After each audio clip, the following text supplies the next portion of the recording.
अभी बेचारे को जमानत मिला है, तो जमानत मिलने के बाद ऐसे ही भाषा बोलेंगे और तब बोलेंगे कैदी नंबर 3351, तब बड़ा पीड़ा होता है राबड़ी देवी जी को कि हमारे पति को यह बोलते हैं। क्या अपने पुत्र के द्वारा किए गए अक्षम्य अपराध, क्या लालू जी वही दौर में आप जी रहे हैं जब आईएएस पदाधिकारी से आप पिकदान उठवाते थे? तेजस्वी यादव भयभीत है, भयाक्रांत है, क्योंकि तेज प्रताप यादव के खिलाफ बोलने का हिम्मत नहीं है। गलत किया उन्होंने या सही किया, किसी से तुलना कर करके अपराध में कोई बचता नहीं है। इसलिए अब लालू जी उम्र के चौथे पड़ाव पर आप हैं, इतना संपत्ति अर्जित कर लिया तो आप डर जाते हैं, पुत्र से डर गए। कितने अज्ञानी लोग हैं ये, कह रहे हैं सत्ता संरक्षित अपराध हो रहा है।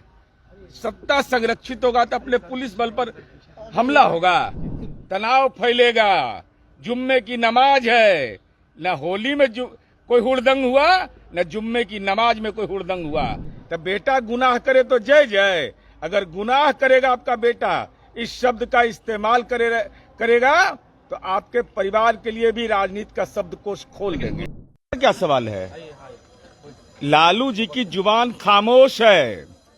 क्या अपने पुत्र के द्वारा किए गए अक्षम्य अपराध, क्या लालू जी वही दौर में आप जी रहे हैं जब आईएएस पदाधिकारी से आप पिकदान उठवाते थे?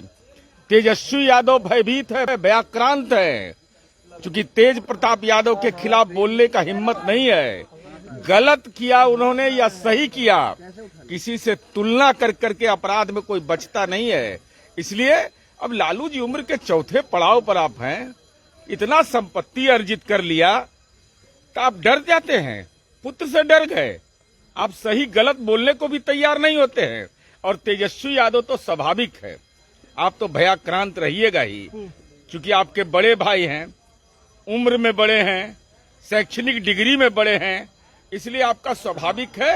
लेकिन आप नतमस्तक हो गए अपने भाई के अपराध के प्रति, यह बिल्कुल गलत है। अमन हजारी का एक वीडियो वायरल हो रहा है, उसमें अमन हजारी के वीडियो में अमन हजारी लॉ एंड ऑर्डर पर जो लोग सवाल उठा रहे हैं, ऐसी चाहे वह भागलपुर की घटना हो, अररिया की घटना हो, जो भी हुआ हो, लेकिन जो लोग ये बिहार उस पर कार्रवाई हुई, अपराधी तत्क्षण गिरफ्तार हुए, इससे कोई इनकार नहीं कर सकता है पुलिसिया कार्रवाई में। और हम राष्ट्रीय जनता दल से यह जानना चाहते हैं, कितने अज्ञानी लोग हैं ये, कह रहे हैं सत्ता संरक्षित अपराध हो रहा है। सत्ता संरक्षित होगा तो अपने पुलिस बल पर हमला होगा। बताइए, नाम बताइए, नाम बोलने में डर क्यों रहे हैं? नाम बोलने में दिक्कत है।